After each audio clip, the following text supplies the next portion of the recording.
Energy vampirism, ladies and gentlemen, energy vampirism, energy draining. This is the topic of today's video. Hi, I'm Semen for the people that don't know. And for the people that already do know, hello, it's me once again. So today, of course, we're gonna talk about, as I eloquently put in the beginning of this video, energy vampirism. Why does it exist? How does it happen? And as a retainer, as someone that's practicing semen retention, why it's extremely dangerous to be around individuals that exhibit that type of behavior, and what are the ways in which you could spot people that are draining your energy or trying to drain your energy and marginalize them and separate them from your life. So like, comment, subscribe, as we always say, and let's get right into it. So we gotta first, I guess, define what the heck energy vampirism really is, right? What is energy vampirism? That sounds like some sort of made up term. Well, the same can be said for any word, right? Like an acorn is made up. Of course, now we could tie logic into it.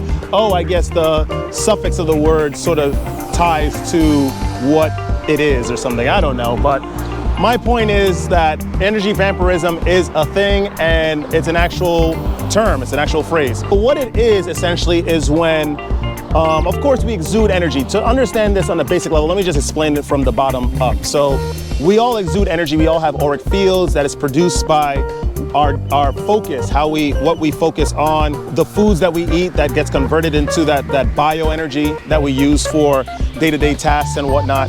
And just in general, maybe there's some spiritual practices that we do that generates this kind of refined energy that people are so attracted to and feel like draining. For the energy vampirism to exist, for that to continue or to happen, one must be aware, not really be aware that there are the ones doing the draining of energy, but on the victim end, they must be aware of a drainage, a debilitation of some sort of removal from their strength, their power. I'll say this right now, I'll give you some examples of energy vampirism. You just passed the test.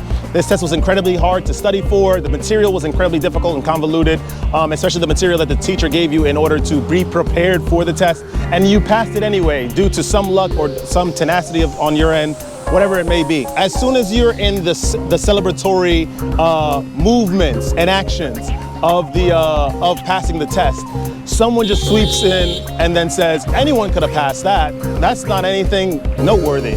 And then those comments sort of knock you down a notch in energy. It makes you sort of sad, it's sort of depressed. That is a form of energy vampirism. Of course, there are much more sophisticated forms, like there are witches, there are covens of witches and what witches are really are individuals, women mainly, that understand how energy is exchanged, the processes of the metaphysical exchange of energy that happens in our world, in our physical reality. And they utilize geomancy, they utilize witchcraft, they utilize astronomy, they utilize divination in order to separate people from their energy, namely males that practice semen retention and retain their refined energy, and namely individuals that are not necessarily aware that their energy is getting drained. Be careful, be very, very careful. Now, why is it such a dangerous thing? Life is about the exchange of energy, right? We're meant to give energy, we're meant to receive energy, we're meant to digest food and create energy, and then we're meant to exhaust energy due to our physical, mental, spiritual actions.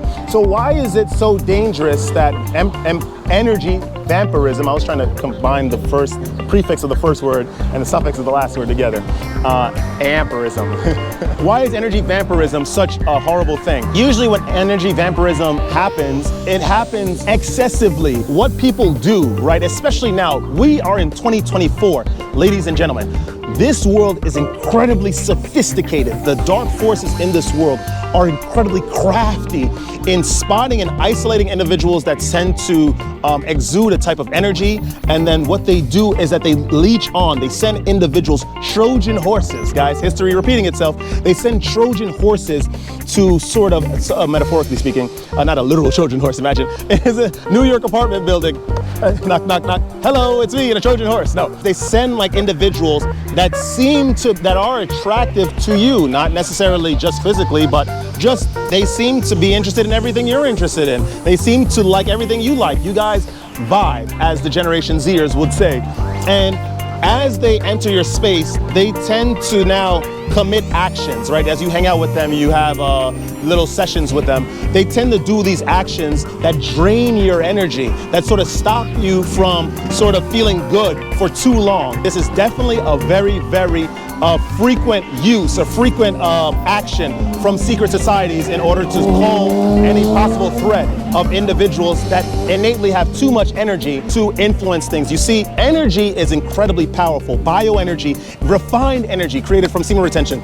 This is why this practice is incredibly powerful, because you are now disrupting the flow of things, the flow of how secret societies or clandestine, malevolent groups created things to be. Right now, as I'm sitting at this intersection, I'm getting stared at from every single corner. There's individuals walking by. I'm getting just grilled.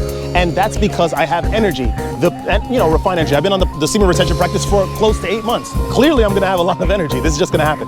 The thing is that secret societies do not like this type of behavior. They do not like when individuals become individually empowered and understanding, especially males, of that special force, because they will now use it intelligently, not saying that you're using it to generate some attraction towards women, whereas before you did not have any attraction or less attraction than what you would like to have. You're not using it for that. You're using it to learn, skill acquisition, connect with individuals that you otherwise wouldn't connect with because they're of a different culture, because they're from a different type of life. That is the problem, because you are destroying systems that secret societies have created to keep us separate, to keep us disparate, to keep us under control, and to keep us weak, debilitated. I get a little sidetracked. I get passionate because I understand the processes. I understand the ways of these things. I've lived for a very long time with this information. So let's continue. Why is it dangerous for the retainer especially to be in the midst of people that drain their energy? Trust me, guys, listen, as someone that's been on this practice for a very long time, as someone that's very interested in esoteric information, mainly to broadcast to everyone that is ignorant of this information and to advance and to ascend society, I am completely sure that I have a lot of individuals that practice energy vampirism around me. I know we have a lot of Trojan horses, right? Not a lot of Trojans, so I'm not sleeping with anyone, but we just have a lot of Trojan horses in our midst. We have a lot of Lady Macbeth candidates, individuals that want to come into my life to control where I direct my energy and control where I go, to then have some sort of personal reward and discard me once they're finished with it. I understand this very, very, very, very well. As retainers, as people that are practicing semen retention, trust me, you're going to run into the same issues. I promise you. What can be done? Is there something that you should do to try to avoid these individuals? Not exactly. There is no panacea, there is no elixir, there is no cure-all solution to sort of avoid people that are committing energy vampirism, because some of the time there are individuals that practice this sort of thing without even knowing that they're doing it. They just are sort of gratifying that sort of very primal urge and emotion of domination, right, which govern the souls of this place. It's part of the many, many attributes that govern the souls of this here physical realm and reality. My advice to fellow retainers that are interested in trying to avoid people that are trying to drain their energy vampirism, is this. You must obtain what the Hindus call viveka, ascertainment, discernment. You must be able to spot people that are trying to do it. You have to, first of all, you must understand the traits of individuals that are trying to drain your energy, that are trying to separate you from the force that you have cultivated on your own, that you have went through the process of refining and honing within your body. Once you discover the traits of individuals that try to get in your midst, that are trying to drain your energy, use that viveka to try to spot individuals that mean you wrong and are trying to drain your energy, and separate yourself from them completely. It is very, very simple. Now, I mean, at least for me, I definitely am very, very cautious of who I let in my space. Not literally, because people, you can get in my space anyway, but the energy vampirism occurs in conversation. It occurs in the actions of the individuals and the responses to those actions by you.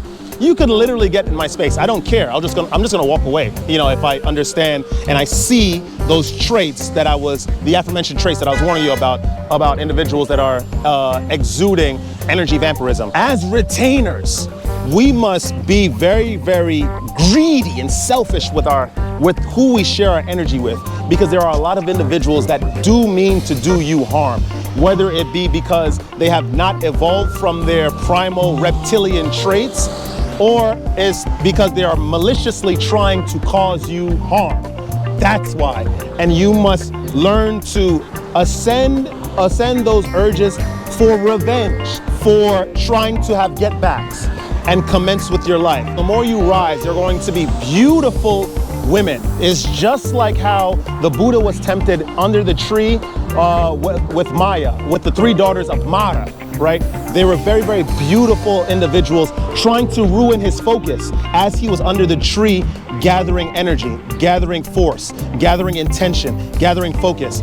You must be incredibly understanding and observant, of the people that will try to get in your space to commit energy vampirism. Stay focused, people on semen retention, and you will ascend yet, and you will avoid the Maya of this world, the individuals that is indirectly influenced by these secret society members that utilize witchcraft, that utilize divination and their primordial ancient knowledge in order to try to control the actions of the individuals in the future. We are retainers. Naturally, we are going to ascend. Naturally, we're going to develop everything that Jesus and Buddha has developed, and naturally we'll be able to ascend and rise over the individuals that tend to do us harm through the means of energy vampirism. And with that being said, that's all I have to say to you guys today. If you like that content, like, comment, subscribe, share the video with some peers.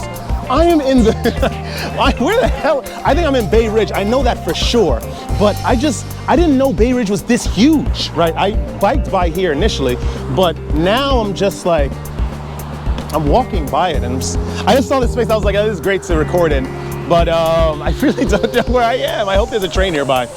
Anyway, let's get back on track.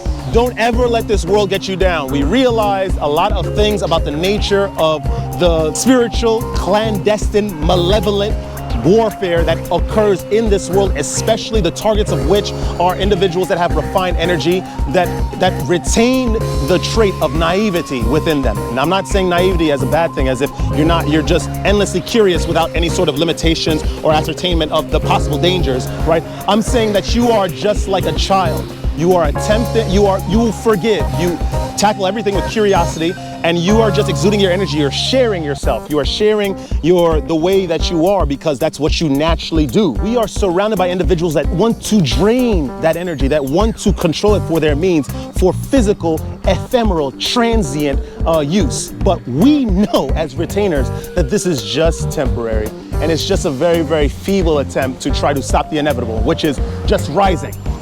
And stay radiant, my friends. I shall see you guys in the next video.